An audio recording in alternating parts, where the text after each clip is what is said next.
Hi guys, it's me JB with a review of yesterday. Never disappointed at the office for Burnley. Battled well, considering that we've got 4 players out with COVID. See Watford, we might have a COVID, we might have a bit of COVID in our team, but we play. We fulfil our fixtures. Unlike you that shy away at the last minute.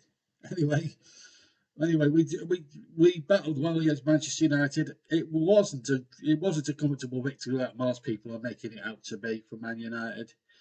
I thought they were lucky, to be honest. The funny thing is, I thought Burnley played well. I thought it was one of their better performances. Unfortunately, it's just how it happens that United's first goal, Scott McTominay comes to the edge of the box, takes a little deflection off Ashley Westwood. I'm still claiming it's a deflection. A couple of my Manchester United supporting mates disagree with me because they think it's a good goal. I don't think it is. I think if it deflects, I think Hennessy saves it.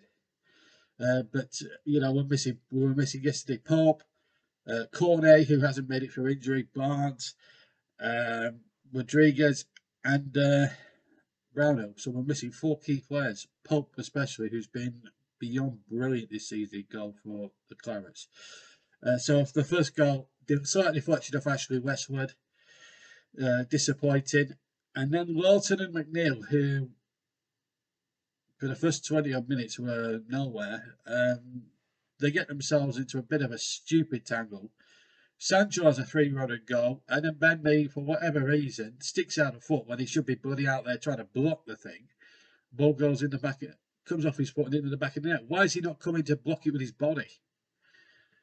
It's gone down as an own goal. Disappointing on that to score, and then I think the real game changer was when John Moss, who I felt had a very, very appalling match.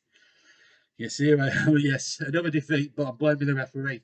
But I've got just cause to blame the referee on this occasion because if you look at the footage and if you've got Amazon Prime, there's plenty of it, right?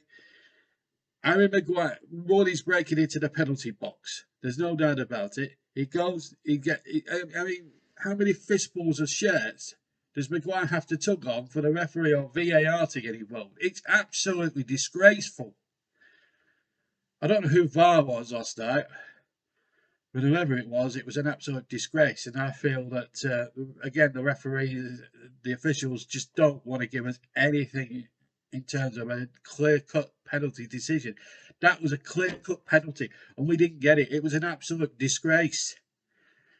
Maguire has got more than 5 fistfuls of bloody Chris Wood's shirt, and how the referee or the VAR haven't got involved is an absolute disgrace and a mystery, and one of the most unbelievably poor pieces of refereeing I think I have seen in a very, very, very long time. It's just, to be bluntly honest, it's scandalous, really. But having said that,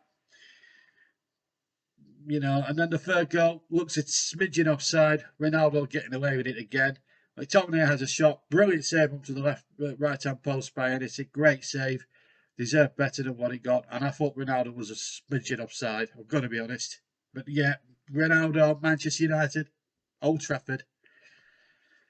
You get those decisions, don't they? It's just,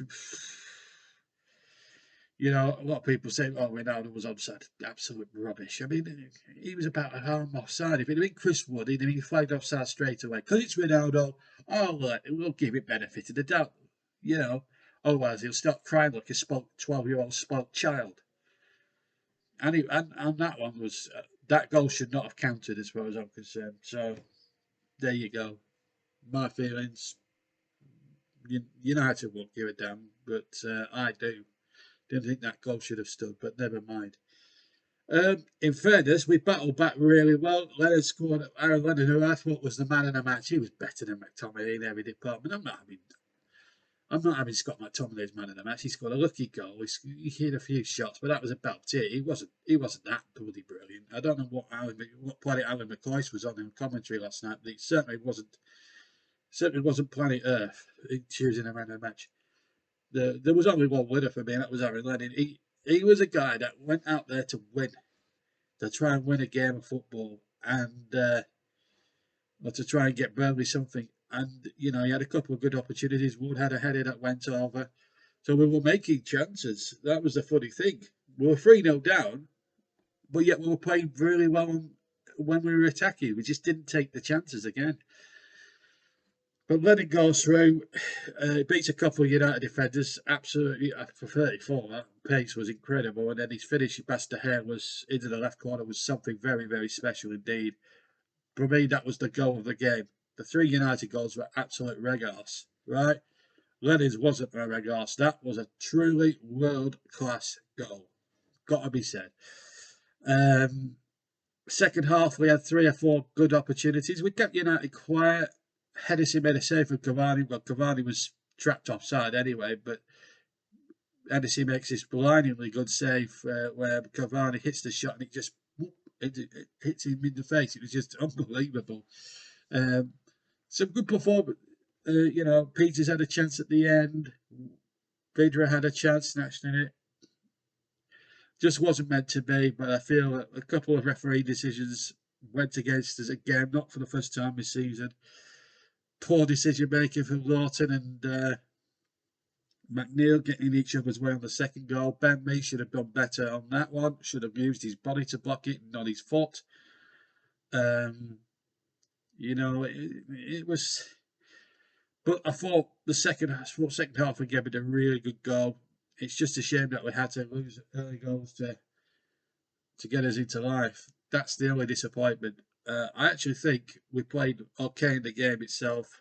As I say, luck wasn't on our side. The referee wasn't on our side. It felt like we were playing 12 against 12 men. John Moss doesn't like giving Burnley anything in terms of an actual cast iron penalty or decision. I'll tell you what didn't impress me about Manchester United. The attitude of some of the players. Some of their players, Cavani in particular, Ronaldo in particular, 3-1 up, they're going around crying like spoiled fucking 12-year-olds. Absolute disgrace. You guys are on bloody good money. Stop crying, shut up and start bloody playing, because you guys, with your attitude, did not impress me. You're playing for one of the biggest clubs in the bloody world, and you're going around like a 12-year-old child. Cavani, the typical Uruguayan, taking a bloody role, taking a belief out of bloody Luis Suarez, crying like a bloody baby because you can't stand the physicality of Burnley's play. It wasn't an elbow. It wasn't an elbow. He went and start giving it last to Sean Natch. That's the one person you don't want to start giving it to. Come on, just shut your bloody mouth. Get on and play football. You know what I mean? You're a great player. Same with Ronaldo. When things don't go his way, he goes around crying like a 12-year-old like he did at Newcastle. Absolute bloody disgrace. You guys are being paid £500,000 each to play football a week. I tell you what, if you're going to act like if you two are going to act like the proverbial 12-year-old spoilt brats, I think do you know what? I take your bloody wages off and give it to people that are more worthy, like the NHS doctors or bleeding our armed forces that are abroad. They don't get that much money, you know. And then you might get a little bit of bloody reality, you two. You're an absolute disgrace to the profession of football. You get all this money, and then when things don't go your way, you don't score a goal, or you think you should be scoring this and you should be scoring that, you go around crying to the referee like a 12-year-old child. It's not acceptable. Absolutely not acceptable. So Ronaldo and Cavani especially, shut your bloody cake holes, shut your gobs, shut up, and start justifying why you're worth £500,000 a bloody week. Just saying. And if you can't stand the physicality of the game, get bloody lost. All right. Rant over. Yeah, a few positives to take out of it. We should have had, I mean, no way in the world was that a comfortable 3-1 Manchester United victory yesterday. I felt we were worthy of at least a point. I think a draw would have been a much fairer result. But I tell you what, if we cut out the mistakes at the back, maybe get a bit more of a lucky break, maybe from the referee, and if a couple of them turned up playing like Aaron Lanning did, last night, then I can actually see us getting something from Leeds. I really do. Leeds are struggling at the moment. They can't buy anything at the moment. It's going to be I think it's going to be a tense game there. I don't know what Russell feel about it. You know, he's my mate and everything, but from a Burnley fan, but I'm talking as a Burnley fan, not as a fellow commentator now. I'd love it if we beat Leeds, especially after last year when we were conned by some iffy referee at Ellen Road. I would like to see a stronger referee, a referee that's a bit unbiased. That's what I'd like to see. Whether we'll get it or not, I mean, some of the referees in this country are absolute bloody crap anyway. But um, we all Leeds won for Ellen Road this time last year. I'd be absolutely delighted if we got 3 points.